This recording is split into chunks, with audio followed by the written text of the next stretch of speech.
Hi everyone, good morning and welcome to the webinar of the Council for Disabled Children. This webinar is on joint working and integration around SEND and sharing the learning from CDC's regional events in 2018. This webinar is being recorded and we will share the slides on our website at the end of the session. You will all have the possibility to ask questions, so you should see on your screen a little chat box, so please type down the questions you may have.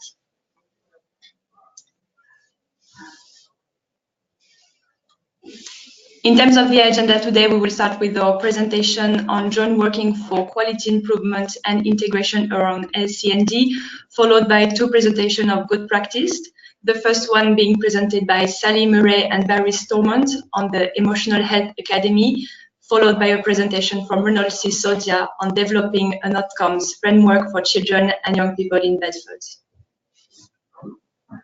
For now, let's start with our first presentation. Let me pass on to my colleague, Anna Gardiner. Over to you. Hi everyone, it's Anna from CDC. We're just going to really briefly run through some of the learning from the regional events. I know that you probably want to hear more from Barry and Sally and Maruno than me, so we'll make this brief. We have done 9 events now, 1 in each of the 9 regions, the focus being joint working and integration. So each of those events looked a little bit different, but there was some consistency in that we had updates from the National Network of Parent Care Forums. We had NHS England regional reps talking about their SEND programmes, also updates around transforming care, and from the regional SEND coordinators. And at each session we had 1 or 2 examples of effective practice, and some of those you're going to hear from now. And there was time for discussion and some action planning. So thinking about why we need a focus on joint working, just a kind of run through from some of the slides that we showed at those events. So we know that children and young people with SEND and their families have complex lives, complicated lives that don't kind of fit in any one agency's service. They don't fit within traditional kind of service boundaries. And we know also that children and young people with SEND are more likely to belong to other groups that need support. And I've got a slide to show you on that in a second. So integration is really crucial to helping get their needs met in the right way at the right time.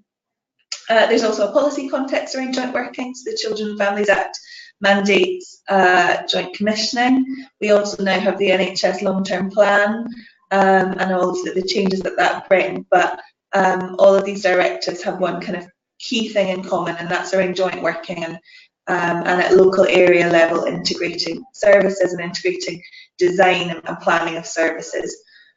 There's also the financial context. I think we're all being asked to do lots more in a very different way and for less money, and with a background of austerity and cuts. This makes it really hard for people in local areas to do that. We know that integration has real potential to reduce some of those pressures and some of the duplication. So I guess there's an imperative there as well. This is the slide I mentioned around kind of trying to knit together the different needs and groups and look at the data. So the diagram on the right looks at the population of children and young people, the broadest population of children and young people with SEND.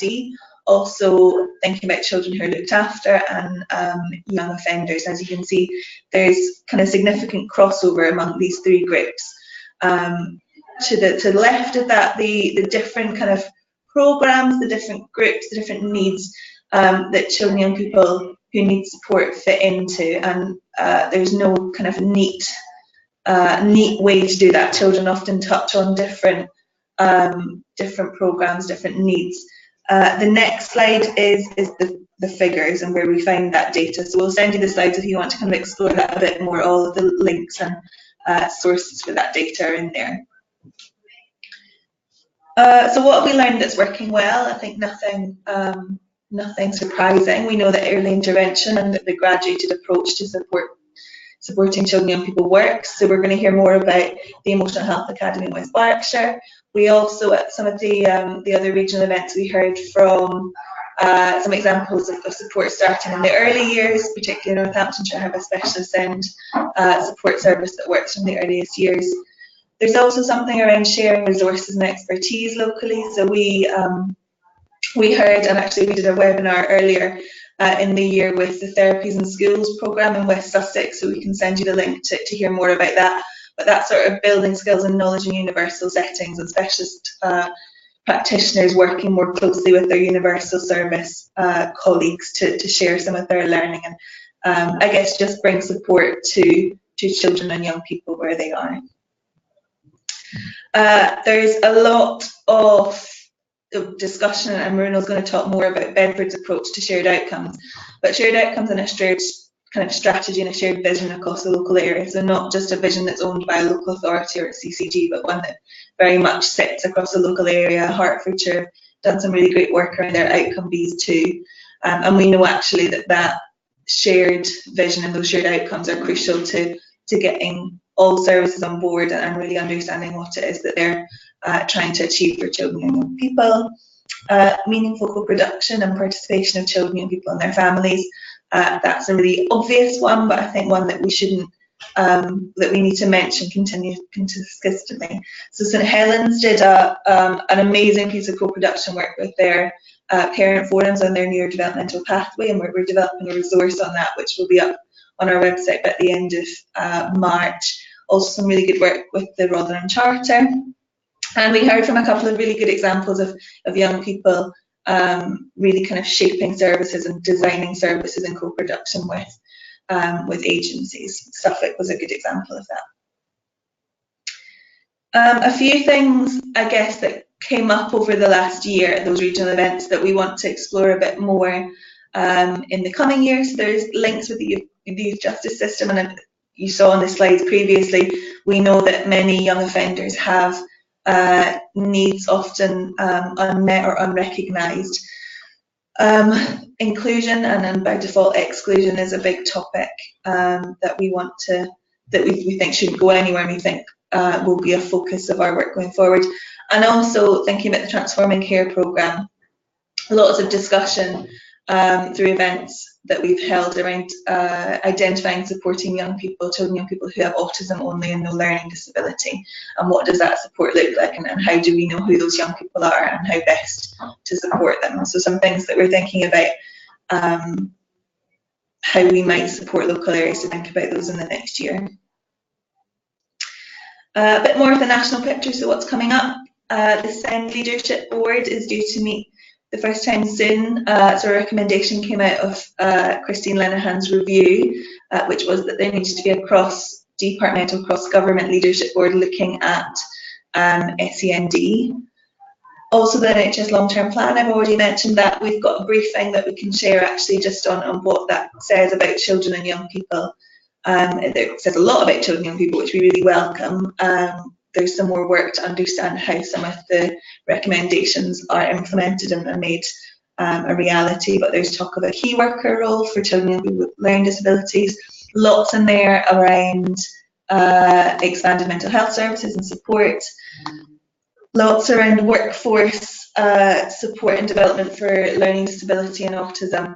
And actually we know, and this isn't a new thing, but we need to understand what that looks like at local area levels, that commissioning footprint changing, and we're moving more towards integrated care provider contracts and integrated care systems. Also changes to the Ofsted framework and Edward Timpson's exclusions review, which we are waiting to be published. We also know that SEND inspections are now on a rolling programme, and the areas that received the first written statement have had revisits, so we'll be looking at what the learning is from that and how we can support those areas. And in the autumn of this year, the autism review and strategy will include children. Lots happening and lots to join up, I guess, is the thing there. Just briefly on CDC support, so we have a range of resources. Our audit tools are still there for local areas to help evaluate their progress around joint working. We are looking to do more regional events over the next year. Our local support to areas with a written statement will continue. We will also continue hosting the DMO and DCO forum, as well as the new Children's Commissioners Forum. So if anyone thinks that would be helpful for them and they're not already linked in, do let us know. And a couple of links to some surveys there that we'd really like to be able to fill in, just understanding more what joint commissioning arrangements look like locally, and a survey on autism pathways as well. And that's how you can get in touch with us, or just email. Thank you very much, Anna. And please don't forget to visit our website, Twitter, Facebook, and our blog. Our next presentation will be from Sally Murray and Barry Stormont on the Emotional Health Academy. Over to you. Hi folks, it's Sally Murray here, and I have my colleague Barry with me. So if we go on to the next slide. So I'm the designated clinical officer for the map area that you can see there. So I've actually got 3 local authorities on my patch. I've got Reading, Wokingham and West Berkshire Council, which is kind of that Newbury green patch with all the trees. While we are less than an hour from London, we've got real population of contrasts. It's a very green, beautiful part of the country, particularly around West Berkshire area. And it's quite affluent, yet we do have a number of communities that really experience quite a high level of deprivation. We're also a little bit of a hotspot for unaccompanied asylum seekers being dropped off lorries at the intersection of the A34 and the M4. So if we go on to the next slide. Thank you. So in terms of our emotional health and wellbeing work, there were a number of catalysts and challenges that came up over a period of a few years, and I think we were quite lucky actually in our timing. It was more luck than judgment, if I'm honest. Back in 2014, we got an independent reviewer to come and help us do a whole system stakeholder engagement piece on children and young people's emotional and mental health services across the whole of Berkshire. So I want to be really clear here, this wasn't about CAMHS, this was about the whole system. This was from youth counselling to youngsters who are a little bit worried about things, who are sitting in schools not quite sure what to do about it. This is across that whole CAMHS system, right up into, in old money, tier 4 inpatient beds. So we really wanted to capture that whole system, and this was pre-Future in mind. The outcome of that whole system stakeholder engagement piece was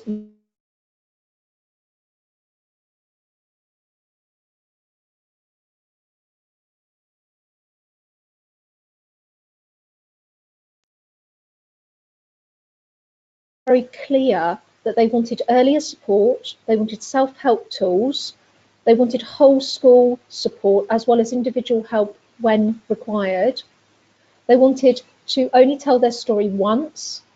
They wanted organisations to talk to each other. So when there was an issue that needed to either be escalated or to be de-escalated, that actually they felt that they were being held, and they didn't really care what the logo was, whether it was a youth counselling organisation logo or a local authority.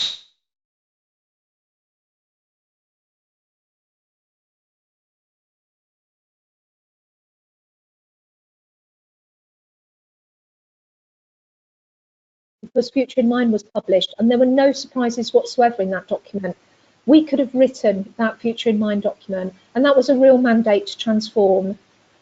We did more co-production around, well, what does this Future in Mind document mean? What do we want to invest in locally? Because a sum of money came with that, and money always helps in these things. We were also lucky because the Anna Freud Centre had published their Thrive approach, and then Thrive elaborated, and we really felt that this was a huge tool that we could use to join things up, do away with the old tiered model, and think differently about how services interact, how young people's needs need to be met in different places at different times, or perhaps in different places at the same time.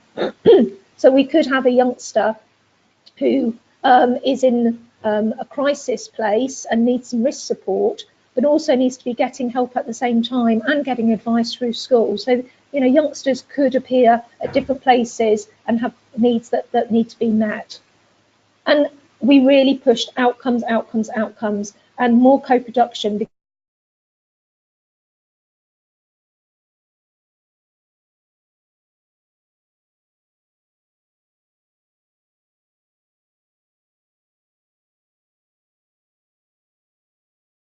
If we can go on to the next slide, please. So what was the key enabler? And the magic formula was co-production. At this point, I'm going to hand over to Barry. Before I do that, I just want to say, with regard to the hashtag Little Blue Book of Sunshine, that's a resource that we developed. Young people were very clear that they wanted a resource where which they could rely on, with reliable online links to places that could help them, and with some help, advice, suggestions that were based on evidence. And so that's something that we co-produced with young people. So if you're interested in Little Blue Book of Sunshine, have a look online. We also did hard copies. So at this point, I'll hand over to Barry, and hopefully our headphone system and microphone system will work. Yeah, I've switched to my laptop microphone, so they won't unmute me. Okay, so if you can unmute Barry, please. Can you hear me? Hi, Barry. Yes, we can hear you with a bit of background noise, but that's fine. All right. Okay. So if we can go to the next slide, please. Right. So I'm just going to give really an overview of who we are and what we do and sort of our approach. So I think Sally's talked a little bit about what the young people told us that they wanted and they needed. A large part of that was they wanted to be able to access support in places they found safe and comfortable, and they wanted help earlier. So when we developed the EHA, that was really at the core of what we wanted to do. So who we are, so we're not a place, we're not a building, we're a network of professionals, and we do the large majority of our work out in schools and the community. So it's about working with young people to think about where they want to access support, whether that's in school, whether that's in a family hub, or whether that's even in their home. So largely an outreach model. As I said, we're all about early intervention. So it's about helping families and young people to access support early when problems are just emerging or starting to develop, and before they're serious enough that they need more specialist support. We're child and family centered, so very much at the heart of what we do is thinking about what the child and the family needs and working from that as a base, and then bringing our professional knowledge and expertise into how we support families. And then I think the last part, and probably one of the most important parts, is that we're a partnership. We're part of a wider partnership with many other services in West Berkshire that provide emotional health support to children and young people. And I'll talk a little bit more about that as we go on. So we can jump to the next slide. So we're a mixed funding model, and we get bits of money from different places. So the local authority puts money in. Obviously, Berkshire West CCG puts money in. Then the public health puts in money each year. Then also we do some specific pieces of work with them as well, running particular projects alongside their team. And then we do some work with particular groups, say Looked After Children, and Children and Family Services and our virtual school also contribute to that. And then another part, or the other part of our funding is made up through trading with schools, families and organisations. So we're able to sustain a larger workforce by having schools, families and organisations buy back some of the support that's on offer, particularly the lower intensity early help. So we can go to the next slide. So what do we do? We provide advice and signposting. So you can just jump through each of the points as you pull up the slide. That'll probably be helpful. So we provide advice and signposting. We do that both to families, other professionals, schools. We coordinate support for families. So it's not just about getting support from the Emotional Health Academy. It's about where else can they access support across our partnership of services. We provide direct emotional health support for children and young people, so that low level, quite broad, where we really think, what are different ways that we can help a young person or their family? What different activities or interventions can we bring in? How can we focus on resilience, building strengths, building coping skills, that type of approach? And then we also provide targeted support for emerging mental health problems. So that's where We deliver a lot of sort of low intensity CBT around anxiety, mood. We do safety planning around self-harm, those general types of things. And I'll talk a little bit more about the specific teams that we have that do those types of work as we move on. So we can jump to the next slide. Oh, and we also provide training for schools. And that's primarily in the pet care model. So our core offers what we call emotional health triage, which is essentially an access point where anyone can refer in for support for a child or young person they're concerned about. We provide emotional health outreach, so that's largely our traded offer. And then we have our primary mental health support, which is our universal offer around emerging mental health problems. So if we move on to the next slide, I'll talk about each of those offers in a bit more detail. So as I said, triage is a place to refer children and young people to who have mild or emerging difficulties. And that referral, the majority of our referrals come from schools, parents and GPs. That referral comes in and it's picked up by a referral coordinator who then contacts the family to explore what sort of support they want before it then gets moved to a panel. Triage sits operationally within the EHA, but again, it's a partnership model, so it brings together services from across the patch to think about the needs of young people, and that includes strong links with our contact advice and assessment service, so our social care front door, and also with our local CAMS health hubs. So that's really important when needs escalate, that we've got the links to be able to get young people the right support quickly. So we just go to the next point.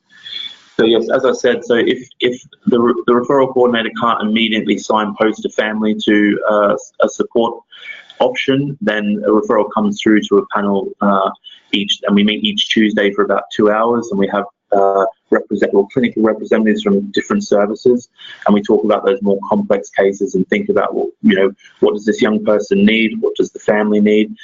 How, as services, can we pull together a package and recommend that to the family? So we go to the next slide.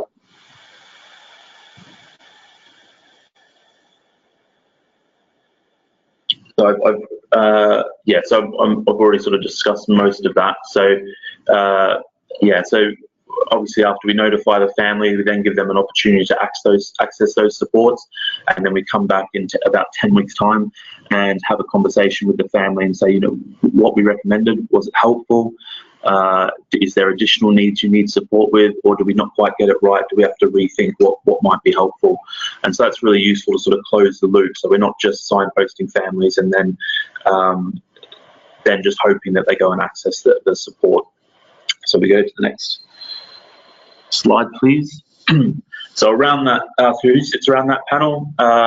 There's obviously the Emotional Health Academy. Then we have the Andy Research Clinic, who provide low intensity or brief interventions for anxiety and depression. Our school nurses sit on that panel, our social care front door, the clinical lead from our youth counselling service, a representative from CAMS, and we also have the SAFE project, which are a charity in Berkshire that do support for victims of crime and for bullying. So what's been really useful as part of this partnership model is we're actually able to be a bit more clever with our recommendations and signposting. We have proactive allocations to different services. So often we might signpost a young person to counselling, but the family might not always make contact. So if we think that they need a bit of support with that, then the organisation can go with consent from the family and make contact with them, and they're telling us that they're getting a higher uptake of young people into their services with that. The partnership also enables us to give families more choice, which is really important, and it also enables us to work together on things. So it may be that two different services do a separate piece of work with the same young person. Often you might see that with a young person who's being bullied. They might do some work with SAFE and then come and do some work with the EHA or Andy around anxiety. So there's a lot of joint working. We also sort of identify needs. So we might be getting similar referrals from a certain school, perhaps around bullying, and then we might work with SAFE to go into that school and to deliver a workshop around that. So very useful partnership model. We meet regularly. It's face-to-face. We've got very strong relationship. initiatives, and the fact that all these services commit 2 hours of their time each week sort of shows how powerful this approach is. So that's something that we're really, really proud of in West Berkshire. So I'll jump to the next part. So we receive about 132 referrals each quarter, but that's going up. Most of our referrals come from GPs, parents and schools. Most of the young people that come through, anxiety is a reason for the referral, and likewise for mood.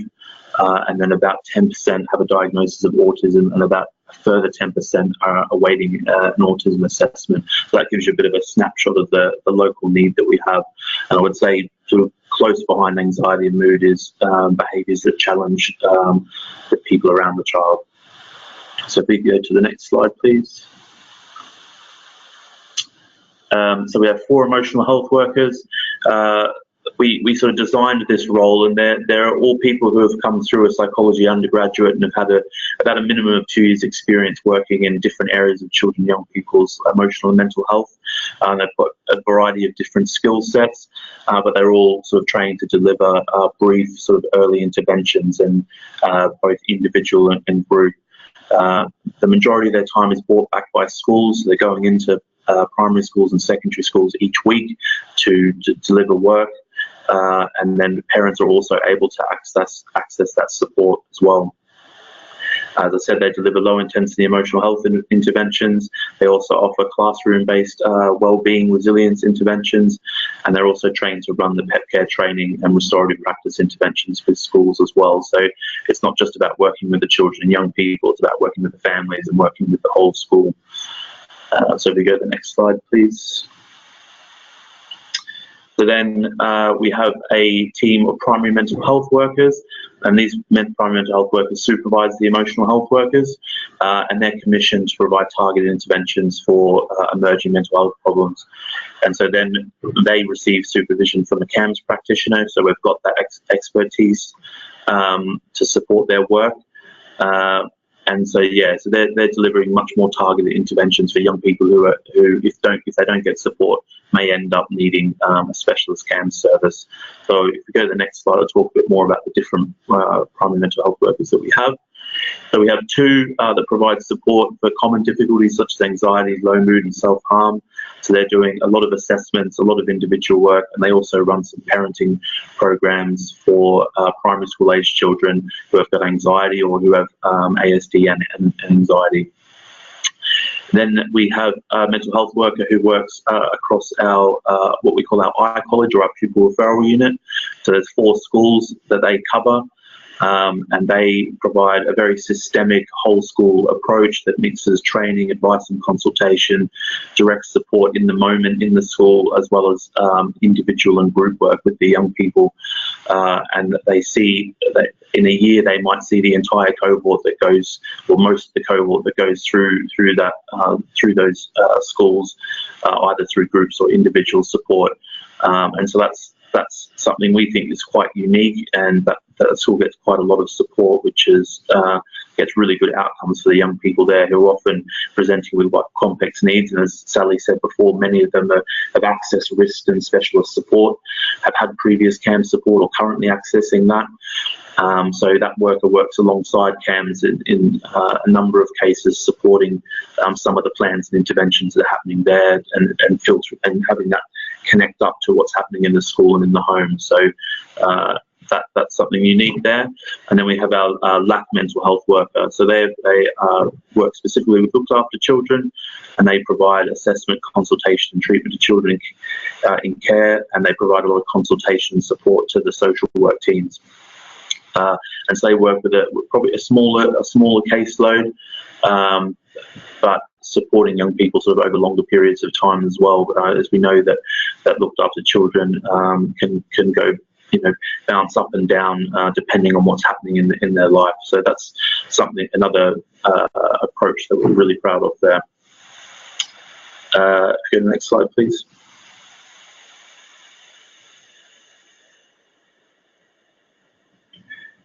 So in terms of our impact, by enabling early access to briefer interventions, we're able to see more children and young people. We close about 85 direct interventions per quarter. So again, that's a mix of our individual and group interventions. We use routine outcome measures to track improvements. So we're thinking about how we're reducing the young person's distress or symptoms of mental ill health. Are we improving well-being and functioning? And are the young people telling us that the service they accessed was helpful and useful, and it was the right. It felt like a good service to them.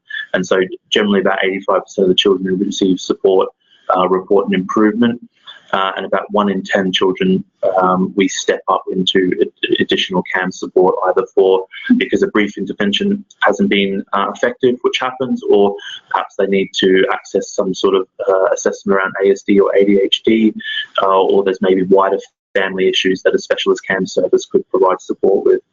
And then in terms of our sort of more indirect interventions, our classroom and large group activities, we're seeing a further 250 children per quarter on average. Next slide, please. So I think alongside our partners and the other services that the CCG puts money into, we're providing more support to children, young people and families than we ever have before. And I think across our partnership, we're getting better at working together and filling the gaps and making sure that no matter what needs a young person is presenting with, we can think of what is useful and link them into something. And I think on the back of the work that we've been doing, we've been selected as a Trailblazer site for the new Green Paper project. And so I think that's really going to accelerate our local plans and sort of help us to build on the model that we already have in place. So we're really excited to be at the forefront of that. But yeah, I think as ever, demand is increasing nationally, so we need to continue to focus on innovation and early intervention and push that message, which can be tough in times when more young people are presenting with more complex issues. Next slide, please. Yeah, so happy to answer any questions. Thank you very much, Barry and Sally, for your presentation. Thank you very much. We haven't received questions yet, actually, so may we encourage everyone to type down any questions you have. But for now, we're going to move on to the next presentation from Mrinal Sisodia on Outcomes Framework. Over to you. Good morning, everybody. I'm going to talk today a little bit about some work we've been doing in Bedford Borough. So I'm a member. I should introduce myself. I'm Mrinal Sisodia.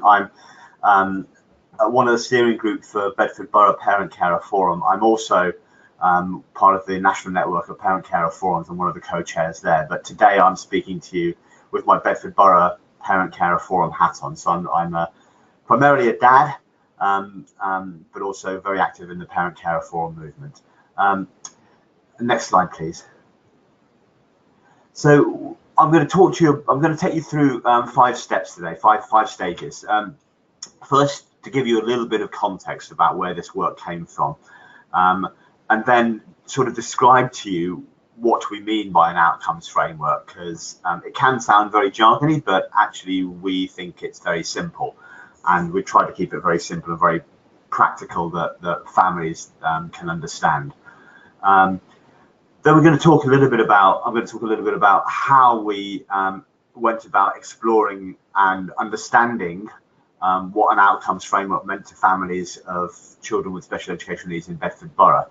And then moving on to recommendations, what we found through that exercise, and then finally what we're going to do next. So I'll take you through those 5 things. Next slide, please. So just a little bit of the context.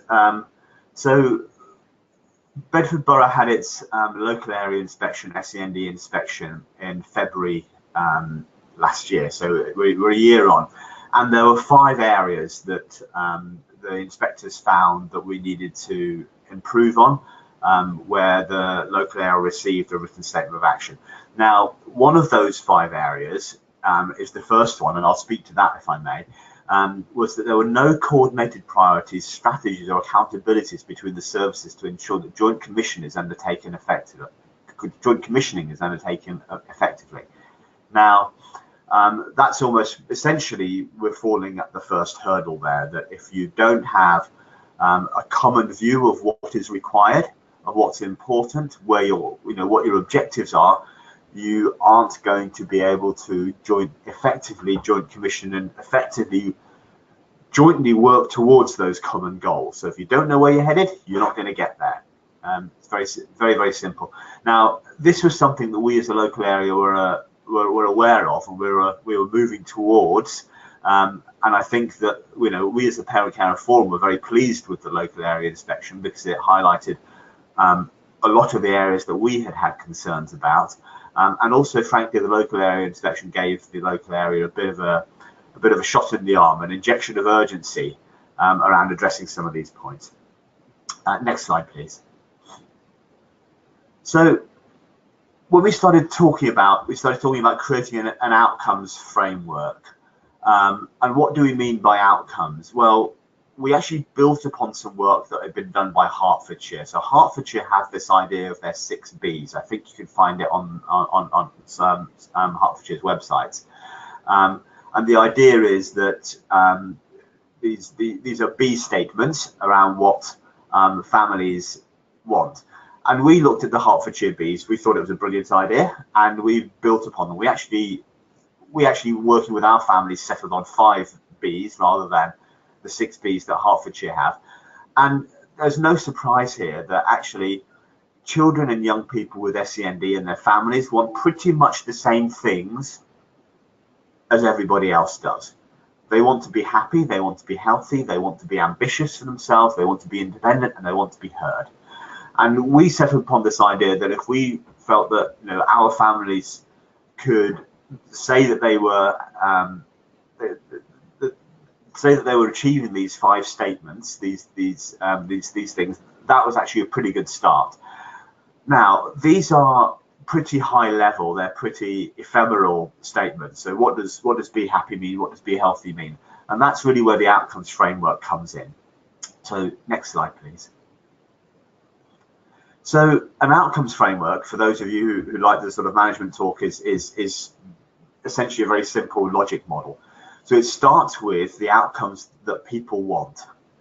And then we actually stepped into working with families very closely to try and understand at a much more meaningful level, a much more practical level, what does it actually mean for children, young people and families? So what does, for example, be happy mean? What are the types of things, what are the badges that actually indicate that a young person with SEND and their family are happy?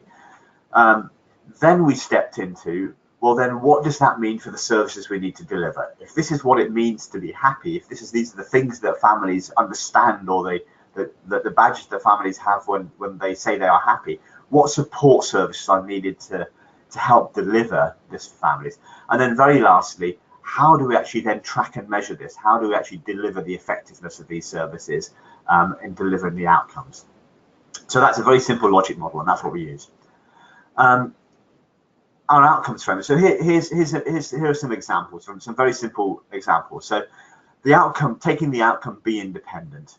The first line, what does this actually mean? Well, practically it means I can make choices about my own life, and I'm supported to plan what I want to do. And what services or support are needed to help families with SEND do this? Well, it's flexible personal budgets that enable me to plan what I want to do. And then how do we measure this? It's the number and percentage of SEND families eligible for personal budgets direct payments who have one. Looking at the next line, being independent might be I can go where I want to, when I want to. So what support services might be needed to support that? An example is safe, quality assured and risk assessed transport services, and accessible transport training is available where required. And then the metrics around that are the number and percentage of young people who have been transport trained, the number of bus drivers and taxi drivers who have disability awareness training, things like that that are going to enable that. So this hopefully gives you an idea of what we were driving at when we were working with families. So next slide, please.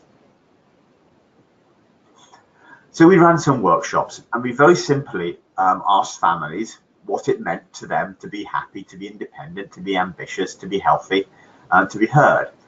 We also allied this with a survey. Next slide, please.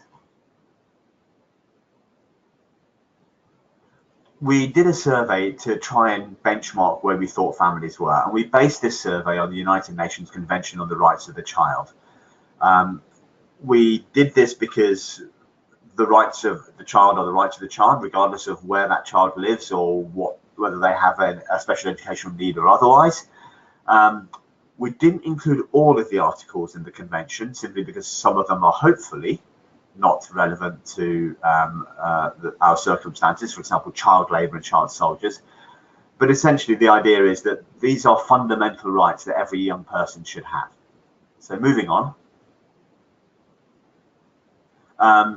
These are the 15 questions we asked. Now, I won't go through these. I think the slide deck will be available for you. But just looking at a couple of them, maybe the third one down, is your child enabled to have friends and participate in groups that they choose? The next one down is, do you think your child is able to play, relax, and take part in leisure, cultural, physical, and social needs? So these are the questions we asked our families, and we got some very interesting results. So moving on. The average score for families, we had over 225 responses to our questionnaire. We ran a series of probably 14 workshops, as well as allowing people to do the survey online. And we kind of got a pretty strong response that the average score from families was 3 out of 5. Now, to be absolutely clear, given that this is based upon the uncontrovertible fundamental rights of the child, we weren't very satisfied with this. That to say that the rights of the child were getting 3 out of 5 for Bedford Borough, we thought was inadequate. If we were in Bangalore or perhaps Bogota, that would be acceptable, but we're not. We're in Bedford, so we were very much of the opinion that this was just not good enough. Now, if we move on to the next slide. We also, what was very interesting though, we asked families during the workshops, you've given us these scores for these areas. What do you need to be different in order to improve these scores? And we got some really strong and very interesting messages. So we got some really, when families were giving us the scores, they also explained why they gave the scores that they did. And one of the key, that we got some very strong messages around the strengths of the local area. So there's a very strong local charity sector in Bedford, and supported by some local trusts. And families really, really loved and appreciated the services those local charities provided. They also really spoke very highly of the Send Advice service, and they wanted more of it. Their beefs with Send Advice wasn't what they got; it was that they just didn't get enough of it. The special schools in Bedford got rave reviews, and those families, a small proportion of families who had personal budgets, raved about them. So that gives us a very strong steer around what is actually working. It gives us a very strong foundation around what we might build our future services upon. The weaknesses were actually very, very strongly reflected the kinds of things that came up in our local area inspection and what Bedford Borough Parent Care Reform have been saying. So families do not feel included in the community, and this is one of the saddest things that we came across. The families said again and again and again that they felt they were on their own, and they just didn't feel that they were part of community life. Families needed more access to therapy services. The experience of children with SEND in mainstream schools was far too varied, and there were far too many horror stories. Families were waiting too long to get help.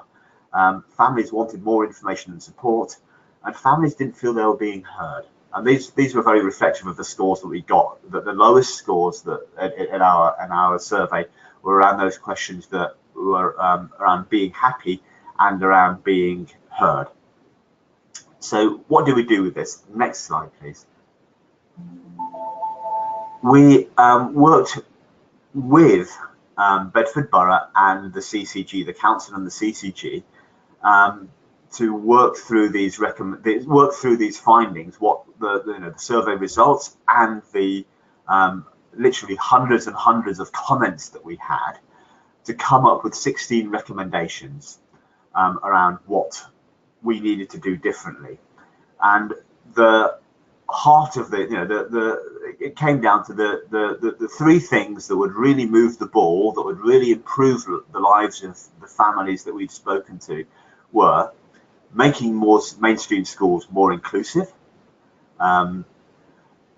jointly commissioning therapy services so that there was more access to therapy services, and then the last thing was actually working with the wider community to try and make families feel more included in the wider community. And those are the three big things that we came across. But there were, as I said, there was 16 specific recommendations that came out of this work. If you move on, please.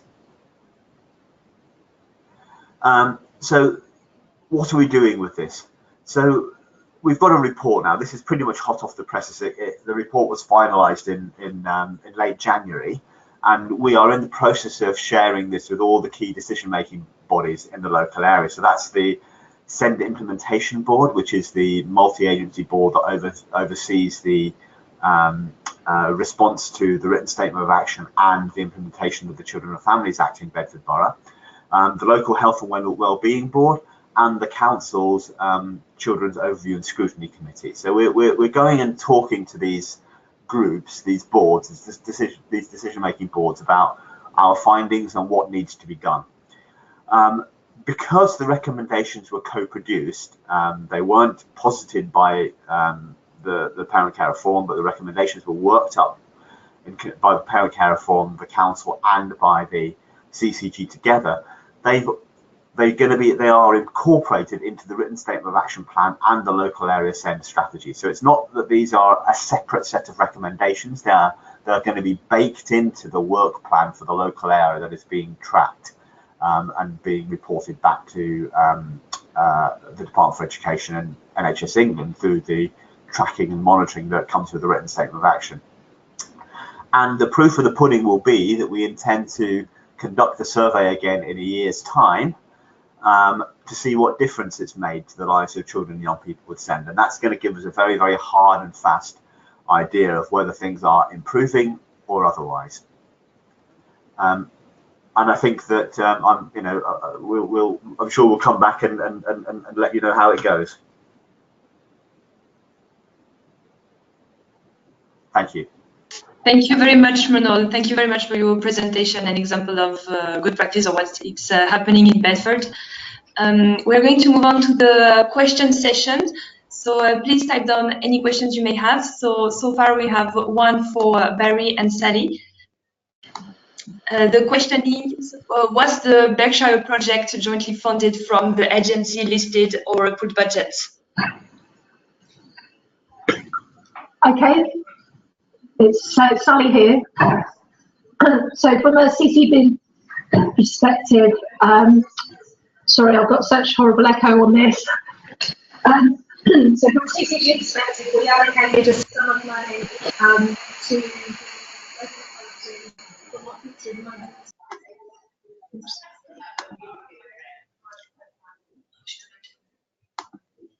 Hi, Sally, can you hear us? Yep, I can hear you. Okay, can you hear me okay? Yeah, yes, we can hear you. Okay. Thank you. So from a CCG perspective, we used some of the monies from the Future in Mind allocation. I cover 3 local authority areas, and we gave each local authority the sum of £100,000 to kickstart things in each of the areas. With West Berkshire, it went into the Emotional Health Academy, and then that was subject to getting outcomes going in the right direction, which has indeed happened. The other thing that we did provide was the pet care training. We commissioned that, so that's from the Oxford Academic Health Network, and that's a training package into primary care, schools and partners, so we commissioned that. Additionally, we commissioned the Andy Clinic from the University of Reading, which is the Anxiety and Depression Clinic, and we jointly commissioned the some of the youth counselling services within the area. If I hand over to Barry, Barry will be able to comment on the other sources of funding.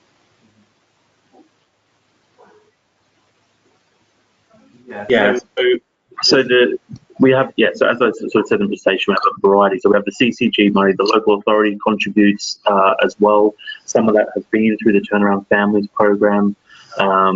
And then we also have public health that put in an annual contribution, and then they also work with us on specific projects. So, for example, we are currently doing a project around perinatal mental health and a training package for Family Hub staff, and also piloting a sort of universal resilience program in secondary schools. So that's sort of a discrete piece of work that they also put in for a primary mental health worker.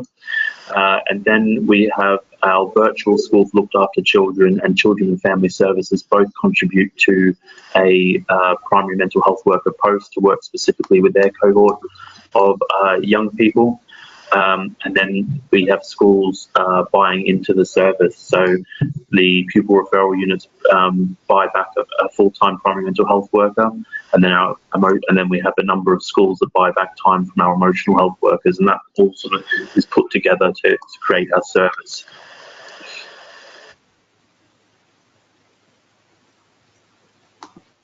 Thank you very much for your answer. I have one question for Ronald. The question is, how long Bedford ran their survey for, and how did they get their view from children and young people?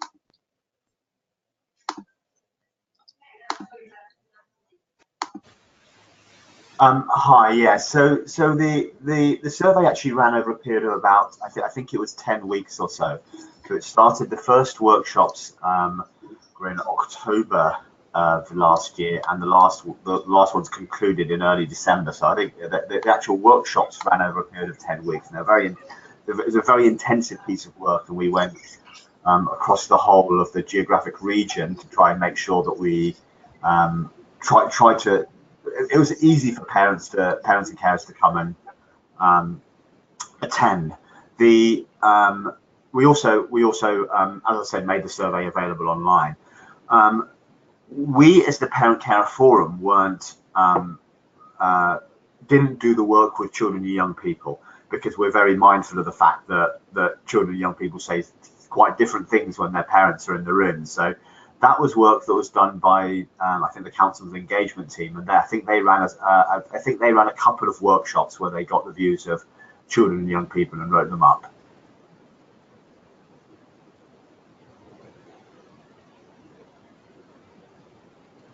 Thank you very much, Ronald. Thank you for this information. We received another question for us. Is CDC developing a national outcomes framework? So it's Anna here. I guess the answer is no, although we have developed a logic model, which we'll share with the slides. So Marino mentioned logic model in his presentation. So we have come up with a national logic model that draws on lots of the aims and ambitions of some of those national programmes, and it has some outcome statements linked to the Preparing for Adulthood outcomes, so we'll share that with you. I suppose the value, having heard from Bedford and spoken to Hertfordshire too, the value in the work they've done came from the fact that it was co-produced with their local parents, with their local young people and local agencies. So I suppose we wouldn't develop a national framework in that way, but what we could look at doing is developing a kind of the methodology that local areas can use to develop that, and through our support for local areas we could probably help some areas to kind of get that off the ground. So if that's something anyone's interested in, let us know, because we are planning our support for April onwards, and if that's something that would be helpful, then we're really happy to explore that a bit more. Thank you very much, Hannah. We received another couple of questions. This one is designed for Ronald. So, have you had issues collecting data from services and providers, and how have you resolved this? Yeah, so that's an excellent question. Yes, we had very low uptake from services and providers initially, but we're fortunate in that in Bedford Borough we have something we call a virtual sender team meeting, which happens once a term, and the idea is we get everybody who is involved in SEND, be it SENCOs or be it frontline therapy providers. We try to we hire out a huge room, and we get them all into a room once a term, and we just brief them and update them on what is going on. So that's led by the council and by the Parent Carer Forum. And so we used that event to basically grab people and get them to fill out the surveys. And we used one of those sessions at one of those events to effectively run a mini workshop for practitioners. So we did get practitioner input, but it was where I put it, it was saved by our virtual SEND team meeting. Thank you, Bruno. Another question, this one is for Sally and Barry, regarding mental health. Did you experience any issues in setting up the system for families for paying or for buying in services? Okay, Barry's going to answer this one, so if you can unmute Barry, please. Yes, Barry. Sorry. Yes, certainly. I think there's always challenges when you're trying to make changes and trying to challenge a system to do something differently. We did a lot of work with schools to get them to buy into the concept of early intervention. So thinking about supporting young people before their needs are so serious that they're causing pressure points in the school. So we did a lot of work with schools to bring them on board. Then in terms of our partnership triage model, it took about 6 months to really get the buy-in from services, because it was such a large amount of time that they're putting in each week, and we had to work on that. And I think they gradually saw the benefits of that over time. But yeah, it did take a lot of investment, sort of working with partners and getting them on board, getting them to see the benefits there. I just think there's so much going on in different pockets, and you sort of have to be really proactive in going and finding out what's happening and thinking about how you bring people together, and you have to be able to demonstrate that it's worth people's time and that there is an actual impact on the young people at the end of that. So yeah, that would be what I would say to that. Thank you very much, Barry. The last question we received is for Bruno. How does the council propose to make mainstream schools more inclusive services? That's influencing schools is difficult. The plans we've come up with are largely around actually supporting schools to be a little bit more aware of their responsibilities. So, for example, we are planning to have set up some legal training for schools, senior leaders in schools and SENCOs, to explain to them what the rights of families are, but also what their obligations as schools are. It's also something that we're working with the school improvement team in Bedford Borough to figure out how we can support them, how they can support schools to improve as well. But there isn't one of the failings of the current system is that councils are sometimes do not necessarily have the levers by which they can reach into schools and influence schools in the way that they need to. And it was very interesting that it's very much about soft power rather than hard power, if I can put it that way.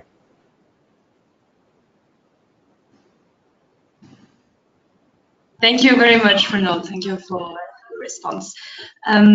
So this is the end of our webinar. A big thanks to all speakers for their presentation on good practice today. We will post the recording and the slides online on our website.